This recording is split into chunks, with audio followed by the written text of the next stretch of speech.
ಓಂ ಶಾಂತಿ ನಮಸ್ಕಾರ ಅಣ್ಣಂದಿರೆ ಅಕ್ಕಂದಿರೆ. ಇವತ್ತು 2ನೇ ಫೆಬ್ರವರಿ 2026ರ ಮುರಳಿಯ ಮಂಥನ ಮಾಡೋಣ ಬನ್ನಿ. ಇವತ್ತಿನ ಮುರಳಿಯ ಶೀರ್ಷಿಕೆ ಇದೆಯಲ್ಲ, ಅದು ಬಹಳನೇ ಮಧುರವಾಗಿದೆ. ಶಿವ ಭಗವಾನುವಾಚ, ಮಧುರ ಮಕ್ಕಳೇ, ನೀವು ನನ್ನನ್ನು ನೆನಪು ಮಾಡಿ ಮತ್ತು ಪ್ರೀತಿ ಮಾಡಿ. ಏಕೆಂದರೆ ನಾನೇ ನಿಮ್ಮನ್ನು ಸದಾ ಸುಖಿಯನ್ನಾಗಿ ಮಾಡಲು ಬಂದಿದ್ದೇನೆ. ಹೌದು, ಸ್ವಯಂ ಭಗವಂತನೇ ಬಂದು ಇಷ್ಟು ಪ್ರೀತಿಯಿಂದ ಕರೆಯುತ್ತಿರುವಾಗ ಆ ನೆನಪಿನಲ್ಲಿ ಮುಳುಗುವುದೇ ಒಂದು ದೊಡ್ಡ ಸೌಭಾಗ್ಯ ಅಲ್ವಾ? ಖಂಡಿತ. ಮತ್ತು ಆ ಪ್ರೀತಿಯ ಕರೆಯ ಹಿಂದಿನ ಉದ್ದೇಶವನ್ನ ಇವತ್ತಿನ ಮುರಳಿ ಬಹಳ ಸ್ಪಷ್ಟಪಡಿಸುತ್ತೆ. ಇವತ್ತಿನ ನಮ್ಮ ಮಂಥನದ ಕೇಂದ್ರಬಿಂದು ಒಂದು ಸರಳ ಪ್ರಶ್ನೆ, ಆದರೆ ಬಹಳ ಗಹನವಾದದ್ದು. ನಮ್ಮ ಅದೃಷ್ಟವನ್ನು ನಿರ್ಧರಿಸುವುದು ಯಾವುದು? ವಿಧಿಯೇ ಅಥವಾ ನಮ್ಮ ಪ್ರಯತ್ನವೇ? ಹೌದು, ಎಲ್ಲ ಹಣೆಬರಹ ಅಂತ ಸುಮ್ಮನಾಗುವ ಆ ಆಲಸ್ಯದ ಮನಸ್ಥಿತಿಗೆ ಬಾಬಾ ಇಂದು ನೇರವಾಗಿ ಒಂದು ಸವಾಲ್ ಹಾಕಿದ್ದಾರೆ. ನಿಜ. ಈ ಒಂದು ಆಲೋಚನೆಯನ್ನ ಮೆಟ್ಟಿ ನಿಂತು ಆ ಶ್ರೇಷ್ಠ ಪದವಿಯನ್ನ ಪಡೆಯುವುದು ಹೇಗೆ ಅನ್ನೋದನ್ನ ನಾವು ಇಂದಿನ ಮುರಳಿಯ ಅಂಶಗಳಲ್ಲಿ ಆಳವಾಗಿ ಹುಡುಕೋಣ. ಹೌದು, ಈ ಪ್ರಶ್ನೆಗೆ ಉತ್ತರ ಅದು ಇವತ್ತಿನ ಪ್ರಶ್ನೋತ್ತರದಲ್ಲೇ ಅಡಗಿದೆ. ಪುರುಷಾರ್ಥದಲ್ಲಿ ಆಲಸ್ಯ ತೋರಿಸುವವರು ಒಂದ್ರೀತಿ ಸಮಾಧಾನದ ಮಾತು ಹೇಳ್ತಾರೆ. ಅದೃಷ್ಟದಲ್ಲಿ ಏನಿದೆಯೋ ಅದು ಸಿಗುವುದು, ಸ್ವರ್ಗಕ್ಕಂತೂ ಹೋಗ್ತೀವಲ್ಲ ಸಾಕು. ಅದೇ ಮಾತು. ಇದು ಕೇಳೋಕೆ ಸಮಾಧಾನಕರವಾಗಿ ಕಂಡ್ರೂ ಇದೊಂದು ಆಧ್ಯಾತ್ಮಿಕ ಪ್ರಗತಿಗೆ ನಾವೇ ಹಾಕಿಕೊಳ್ಳುವ ಅತೀ ದೊಡ್ಡ ತಡೆಗೋಡೆ. ಇದು ಕೇವಲ ಸೋಮಾರಿತನ ಅಲ್ಲ. ಅಲ್ಲವೇ ಅಲ್ಲ, ಇದು ನಮ್ಮ ಸ್ವಂತ ಮೌಲ್ಯವನ್ನು ನಾವೇ ಕಡಿಮೆ ಮಾಡಿಕೊಳ್ಳುವ ಒಂದು ವಿಧಾನ. ನಿಜ, ಇದು ಜವಾಬ್ದಾರಿಯಿಂದ ನುಣುಚಿಕೊಳ್ಳುವ ಒಂದು ಸುಲಭ ದಾರಿ. ಸ್ವಯಂ ತಂದೆಯೇ ಬಂದು ವಜ್ರಗಳ ಖಜಾನೆಯನ್ನೇ ಕೊಡಲು ಸಿದ್ಧರಾಗಿ ನಿಂತಿದ್ದಾರೆ. ಆಗ ನಾವು ನನಗೆ ಒಂದೆರಡು ಕಲ್ಲು ಸಿಕ್ಕರೆ ಸಾಕು ಅಂದುಕೊಳ್ಳುವುದು ಎಷ್ಟು ದೊಡ್ಡ ತಪ್ಪು ಅಲ್ವಾ? ಹೌದು, ಇಲ್ಲಿ ಬಾಬಾ ನಮ್ಮ ಮನೋಬಲವನ್ನು ಕೆದಕುತ್ತಿದ್ದಾರೆ. ಮಕ್ಕಳೇ, ನಾನು ನಿಮಗೆ ವಿಶ್ವದ ಮಾಲೀಕತ್ವವನ್ನೇ ಕೊಡಲು ಬಂದಿದ್ದೇನೆ. ನೀವು ಲಕ್ಷ್ಮೀನಾರಾಯಣರಾಗಬೇಕು ಅಂತ ಹೇಳುವಾಗ ಅವರು ನಮ್ಮ ಮಹತ್ವಾಕಾಂಕ್ಷೆಯ ಮಟ್ಟವನ್ನೇ ಹೆಚ್ಚಿಸುತ್ತಿದ್ದಾರೆ. ನಿಮ್ಮ ಗುರಿ ಎಷ್ಟು ಎತ್ತರದಲ್ಲಿರುತ್ತದೆಯೋ ನಿಮ್ಮ ಪ್ರಯತ್ನವೂ ಅಷ್ಟೇ ಶ್ರೇಷ್ಠವಾಗಿರುತ್ತೆ ಅನ್ನೋದೇ ಇಲ್ಲಿನ ಪ್ರಮುಖ ಪಾಠ. ಅದ್ಭುತವಾಗಿ ಹೇಳಿದಿರಿ. ನಮ್ಮ ಗುರಿಯೇ ನಮ್ಮ ಪುರುಷಾರ್ಥದ ದಿಕ್ಕನ್ನು ನಿರ್ಧರಿಸುತ್ತೆ. ಇದೇ ವಿಷಯವನ್ನ ಮೊದಲನೇ ಮುಖ್ಯ ಅಂಶದಲ್ಲಿ ಬಾಬಾ ಇನ್ನಷ್ಟು ಆಳವಾಗಿ ವಿವರಿಸ್ತಾರೆ. ಅವರು ನೆನಪಿಸ್ತಾರೆ, ನೀವು ಇಂತಹ ಲಕ್ಷ್ಮೀನಾರಾಯಣರಾಗುವುದಕ್ಕಾಗಿ ಬಂದಿದ್ದೀರಿ.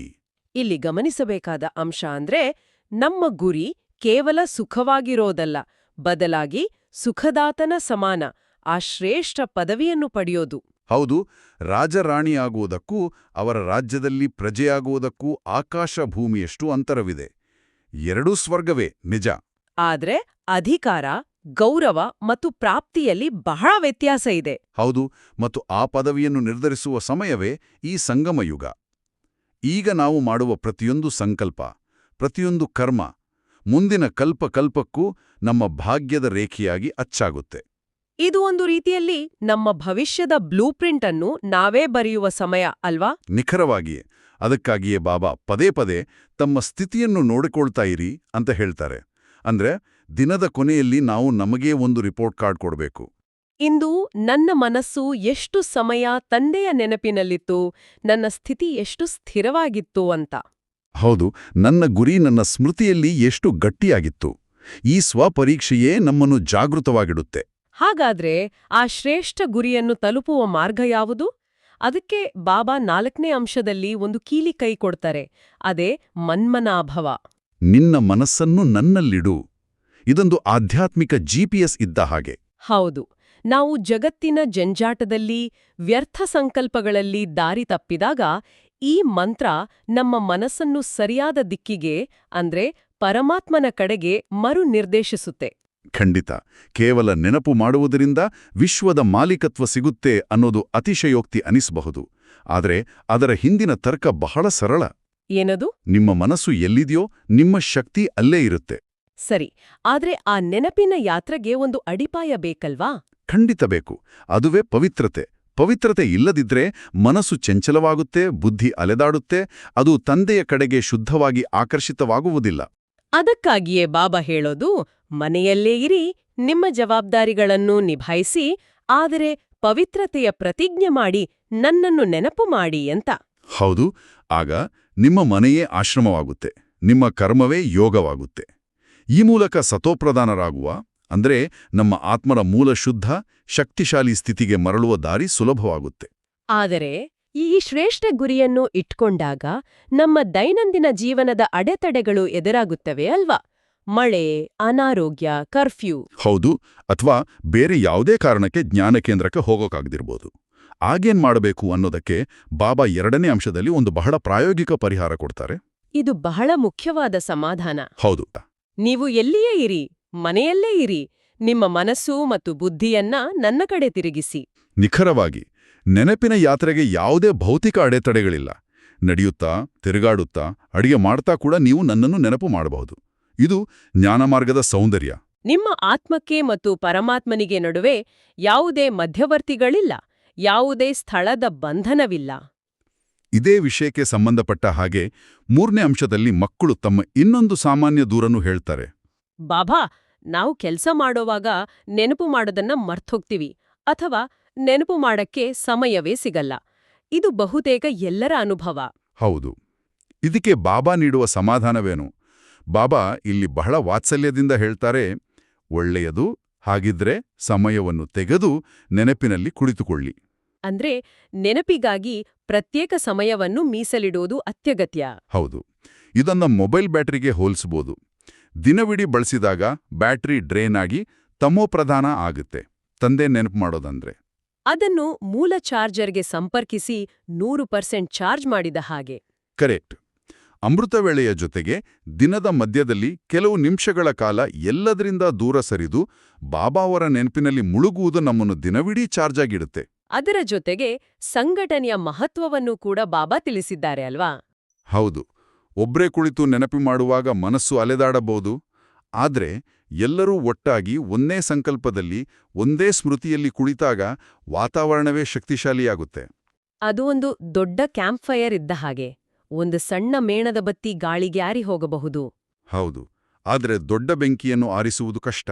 ಹಾಗೆಯೇ ಒಬ್ಬರ ಸಂಕಲ್ಪದ ಶಕ್ತಿ ಇನ್ನೊಬ್ಬರಿಗೆ ಸಹಯೋಗ ನೀಡಿ ನಮ್ಮ ನೆನಪನ್ನು ಸಹಜ ಮತ್ತು ಶಕ್ತಿಶಾಲಿಯನ್ನಾಗಿ ಮಾಡುತ್ತೆ. ಈ ನೆನಪಿನ ಅಭ್ಯಾಸದ ಬಗ್ಗೆ ಮಾತನಾಡಿದ ಮೇಲೆ ಬಾಬಾ 5ನೇ ಮತ್ತು 6ನೇ ಅಂಶಗಳಲ್ಲಿ ಇದರ ಮಹತ್ವ ಮತ್ತು ತುರ್ತನ್ನು ಒಟ್ಟಿಗೆ ತಿಳಿಸ್ತಾರೆ. ಹೌದು.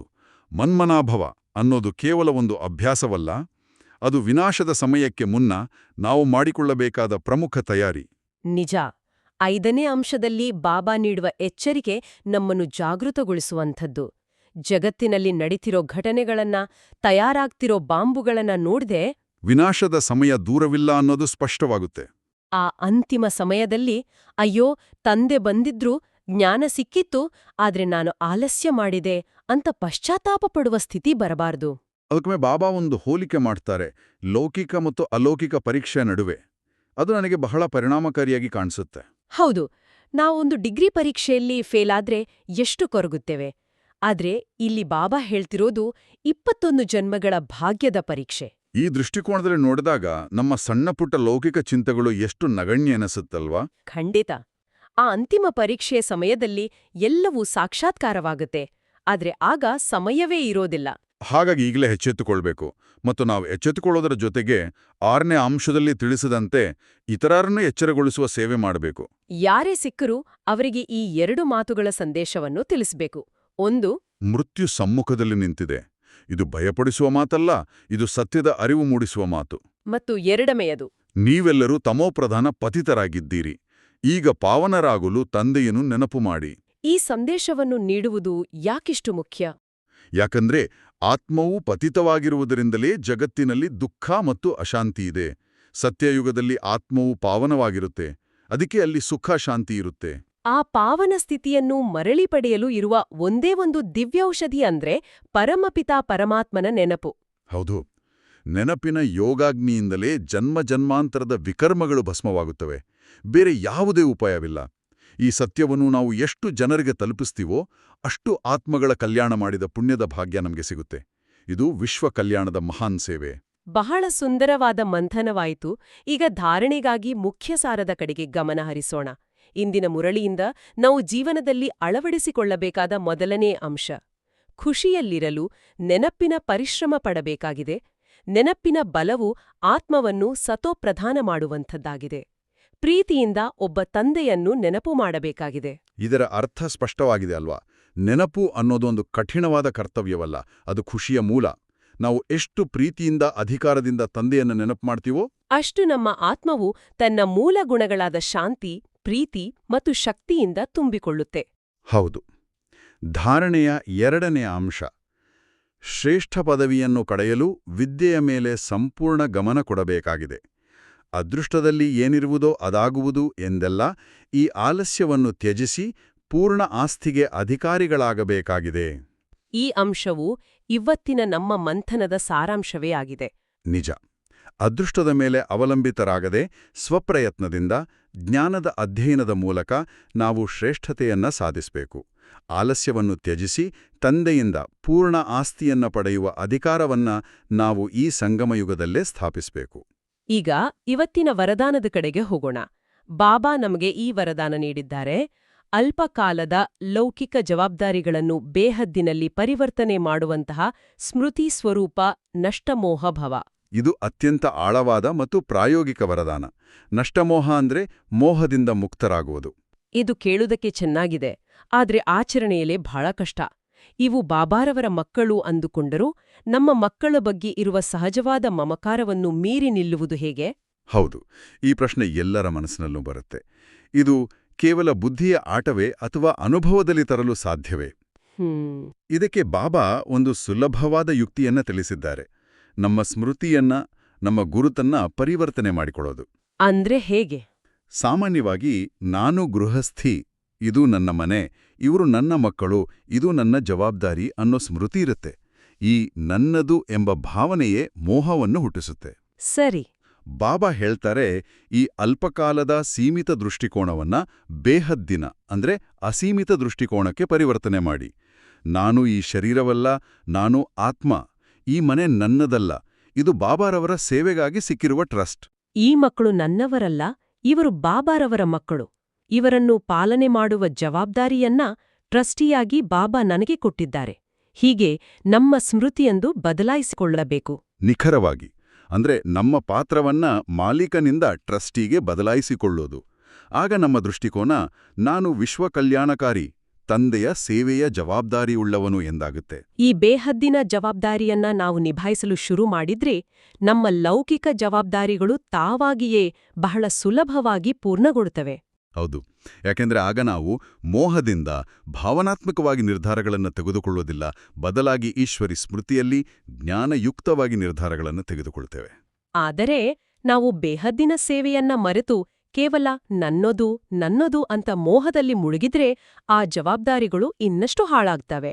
ಅದಕ್ಕಾಗಿಯೇ ಸ್ಮೃತಿಯನ್ನು ಪರಿವರ್ತಿಸಿ ನಷ್ಟಮೋಹರಾಗಿ ಅಂತ ಬಾಬಾ ವರದಾನ ನೀಡಿದ್ದಾರೆ. ಬಹಳ ಸುಂದರವಾದ ಸ್ಪಷ್ಟೀಕರಣ. ಇಂದಿನ ಸ್ಲೋಗನ್ ಕೂಡ ಅಷ್ಟೇ ಶಕ್ತಿಶಾಲಿಯಾಗಿದೆ. ಇಂತಹ ತೀವ್ರ ಹಾರುವ ಪಕ್ಷಿಯಾಗಿರಿ, ಅದರಿಂದ ಮಾತುಗಳೆಂಬ ಮೋಡಗಳು ಸೆಕೆಂಡಿನಲ್ಲಿಯೇ ಪಾರಾಗಿ ಬಿಡಲಿ. ಹೌದು, ಇಲ್ಲಿ ಮಾತುಗಳೆಂಬ ಮೋಡಗಳು ಅಂದ್ರೆ ಏನು? ನಮ್ಮ ದೈನಂದಿನ ಜೀವನದಲ್ಲಿ ನಾವು ಅನೇಕ ಮಾತುಗಳನ್ನ ಕೇಳ್ತೀವಿ. ಕೆಲವರು ನಮ್ಮನ್ನ ಹೊಗಳ್ತಾರೆ, ಕೆಲವರು ತೆಗಳ್ತಾರೆ. ನಿಂದೆ, ಸ್ತುತಿ, ವ್ಯರ್ಥ ಮಾತುಗಳು, ಟೀಕೆಗಳು ಇವೆಲ್ಲವೂ ಆಕಾಶದಲ್ಲಿ ಬಂದು ಹೋಗುವ ಮೋಡಗಳಿದ್ದಂತೆ. ಅವು ಶಾಶ್ವತವಲ್ಲ. ನಾವು ತೀವ್ರ ಹಾರುವ ಪಕ್ಷಿಯಾಗಿರಬೇಕು. ಅಂದ್ರೆ ನಮ್ಮ ಆತ್ಮದ ಸ್ಥಿತಿ ಎಷ್ಟು ಹಗುರವಾಗಿರಬೇಕು, ಎಷ್ಟು ಉನ್ನತವಾಗಿರಬೇಕು ಅಂದ್ರೆ ಈ ಮಾತುಗಳ ಪ್ರಭಾವ ನಮ್ಮ ಮೇಲೆ ಆಗಲೇಬಾರದು. ಉದಾಹರಣೆಗೆ, ಆಫೀಸ್ನಲ್ಲಿ ಯಾರೋ ನಮ್ಮ ಕೆಲಸದ ಬಗ್ಗೆ ಅಸಡ್ಡೆಯಿಂದ ಮಾತಾಡ್ತಾರೆ. ಆ ಕ್ಷಣದಲ್ಲಿ ನಾವು ಹಾರುವ ಪಕ್ಷಿಯಾಗಬೇಕು. ಆ ಮಾತನ್ನ ನಮ್ಮ ಮನಸ್ಸಿನೊಳಗೆ ತೆಗೆದುಕೊಂಡು ವಿಶ್ಲೇಷಣೆ ಮಾಡ್ತಾ ಕುಳಿತರೆ ನಾವು ಮೋಡದೊಳಗೆ ಸಿಕ್ಕಿ ಹಾಕಿಕೊಂಡ ಹಾಗೆ. ನಮ್ಮ ಶಕ್ತಿಯೆಲ್ಲವೂ ಅದಕ್ಕೆ ವ್ಯಯವಾಗುತ್ತ. ಬದಲಾಗಿ ಇದು ಅವರ ಅಭಿಪ್ರಾಯ, ನನ್ನ ಸತ್ಯ ಬೇರೆ ಅಂದುಕೊಂಡು ಆ ಮಾತಿನಿಂದ ಮಾನಸಿಕವಾಗಿ ದೂರ ಸರಿದರೆ ನಾವು ಮೋಡದ ಮೇಲೆ ಹಾರಾಟ ಮುಂದುವರಿಸಬಹುದು. ಹೌದು, ಆಕಾಶದಲ್ಲಿ ಹಾರುವ ಪಕ್ಷಿಗೆ ಮೋಡಗಳು ಅಡ್ಡಿಯಾಗೋದಿಲ್ಲ. ಅದು ಮೋಡಗಳ ಮೇಲಿಂದ ಅಥವಾ ಪಕ್ಕದಿಂದ ಹಾರಿಹೋಗುತ್ತೆ. ಹಾಗೆಯೇ ನಾವು ಯಾವುದೇ ಮಾತಿನ ಪ್ರಭಾವಕ್ಕೆ ಒಳಗಾಗದೆ ಕ್ಷಣಮಾತ್ರದಲ್ಲಿ ಅದರಿಂದ ಪಾರಾಗಿ ನಮ್ಮ ಶ್ರೇಷ್ಠ ಸ್ವಾಮಾನದಲ್ಲಿ, ನಮ್ಮ ಉನ್ನತ ಸ್ಥಿತಿಯಲ್ಲಿ ಸ್ಥಿತರಾಗಬೇಕು. ಈ ಅಭ್ಯಾಸಕ್ಕೆ ಧೈರ್ಯ ಮತ್ತು ಸ್ವಗೌರವ ಬೇಕು. ಇದೇ ತೀವ್ರ ಪುರುಷಾರ್ಥಿಯ ಲಕ್ಷಣ. ಈಗ ಅವ್ಯಕ್ತ ಸೂಚನೆಯನ್ನು ಮನನ ಮಾಡೋಣ. ಏಕತೆ ಮತ್ತು ವಿಶ್ವಾಸದ ಗುಣಲಕ್ಷಣಗಳ ಮೂಲಕ ಸಫಲತಾ ಸಂಪನ್ನರಾಗಿರಿ. ಯಾವುದೇ ಕಾರ್ಯದ ಸಫಲತೆಗೆ 2 ಶ್ರೇಷ್ಠ ಭುಜಗಳಿವೆ. 1 ಪರಸ್ಪರದಲ್ಲಿ ವಿಶ್ವಾಸ ಮತ್ತು 2 ಏಕತೆ. ಎಲ್ಲಿ ಸಂಘಟಿತ ರೂಪದಲ್ಲಿ ಎಲ್ಲರದ್ದೂ ಏಕಮತವಿದೆ, ಪರಸ್ಪರದಲ್ಲಿ ಒಬ್ಬರಿನ್ನೊಬ್ಬರ ಪ್ರತಿ ವಿಶ್ವಾಸವಿದೆ, ಅಲ್ಲಿ ಸಫಲತೆ ಕೊರಳಿನ ಹಾರವಾಟಿದೆ. ಸಂಸ್ಕಾರ ಭಿನ್ನವಾಗಿವೆ ಮತ್ತು ಇರ್ತವೆ, ಆದ್ರೆ ಒಂದು ವೇಳೆ ಯಾವುದೇ ಸಂಸ್ಕಾರ ಘರ್ಷಣೆಯುಳ್ಳವರಾಗಿದ್ರೆ ಇನ್ನೊಬ್ರು ಚಪ್ಪಾಳೆ ತಟ್ಟಬೇಡಿ, ಪ್ರತಿಯೊಬ್ರೂ ತಮ್ಮನ್ನು ಚೇಂಜ್ ಮಾಡ್ಕೊಳ್ಳಿ, ಆಗ ಏಕತೆ ಕಾಯಮಾಗಿರಲು ಸಾಧ್ಯ. ಬನ್ನಿ ಈಗ ಬಾಬಾರವರು ನೀಡಿದ ಜ್ಞಾನರತ್ನಗಳ ಆಧಾರದ ಮೇಲೆ ನಮ್ಮ ಶ್ರೇಷ್ಠ ಸ್ವಮಾನದ ಅಭ್ಯಾಸ ಮಾಡೋಣ. 1. ನಾನು ಬೇಹದ್ದಿನ ತಂದೆಯಿಂದ ಶ್ರೇಷ್ಠ ಪದವಿ ಪಡೆಯುವಂತಹ ಶ್ರೇಷ್ಠ ಪುರುಷಾರ್ಥಿ ಆತ್ಮನಾಗಿದ್ದೇನೆ. 2. ನಾನು ನೆನಪಿನ ಬಲದಿಂದ ಪಾಪಗಳನ್ನು ಭಸ್ಮ ಮಾಡಿಕೊಳ್ಳುವ ಕರ್ಮಯೋಗಿ ಆತ್ಮ. 3. ನಾನು ಅಲ್ಪಕಾಲದ ಜವಾಬ್ದಾರಿಗಳನ್ನು ಬೇಹದ್ದಿನ ಸ್ಮೃತಿಯಿಂದ ನಿಭಾಯಿಸುವ ನಷ್ಟಮೋಹ ಸ್ಮೃತಿ ಸ್ವರೂಪ ಆತ್ಮ. 4. ನಾನು ಅನ್ಯರಿಗೂ ಸಹ ಸತ್ಯ ತಂದೆಯ ಪರಿಚಯವನ್ನು ನೀಡುವ ಪುಣ್ಯ ಆತ್ಮನಾಗಿದ್ದೇನೆ. 5. ನಾನು ಮಾತುಗಳೆಂಬ ಮೋಡಗಳಿಂದ ಸೆಕೆಂಡಿನಲ್ಲಿ ಪಾರಾಗುವ ತೀವ್ರ ಪುರುಷಾರ್ಥಿ ಆತ್ಮನಾಗಿದ್ದೇನೆ. 6. ನಾನು ಮೃತ್ಯುವಿಗೆ ಮೊದಲೇ ತಂದೆಯಿಂದ ಪೂರ್ಣ ಆಸ್ತಿಯನ್ನು ಪಡೆದುಕೊಳ್ಳುವ ಅಧಿಕಾರಿ ಆತ್ಮನಾಗಿದ್ದೇನೆ. 7. ನಾನು ಏಕತೆ ಮತ್ತು ವಿಶ್ವಾಸದ ಗುಣಗಳಿಂದ ಕೂಡಿದ ಸಫಲತಾ ಸಂಪನ್ನ ಆತ್ಮನಾಗಿದ್ದೇನೆ. 8. ನಾನು ಸುಖದಾತ ತಂದೆಯನ್ನು ಪ್ರೀತಿಯಿಂದ ನೆನಪು ಮಾಡುವಂಥ ಶ್ರೇಷ್ಠ ಪದವಿಯ ಅಧಿಕಾರಿ ಆತ್ಮನಾಗಿದ್ದೇನೆ. ಅಣ್ಣಂದಿರೇ, ಅಕ್ಕಂದಿರೇ, ಈ ಮುರಳಿಯನ್ನು ಇಡೀ ದಿನದಲ್ಲಿ ಅನೇಕ ಬಾರಿ ರಿವೈಸ್ ಮಾಡೋಣ. ಬಾಬಾರವರು ಕೊಟ್ಟಿರುವ ಶ್ರೇಷ್ಠ ಸ್ವಮಾನದಲ್ಲಿ ಸ್ಥಿತರಾಗೋಣ, ಬಾಬಾ ಕಲಿಸಿದ ಡ್ರಿಲ್ ಮಾಡೋಣ ಮತ್ತು ಯಾವಾಗಲೂ ಫೈನಲ್ ಪೇಪರ್ ಪಾಸ್ ಮಾಡಲು ಎವರ್ ರೆಡಿಯಾಗಿರೋಣ. ನಿಮ್ಮ ಜೀವನ ಅತ್ಯುತ್ತಮವಾಗಲಿ ಎಂದು ಸದಾ ಹಾರೈಸುತ್ತೇವೆ. ಒಳ್ಳೆಯದು. ಓಂ ಶಾಂತಿ.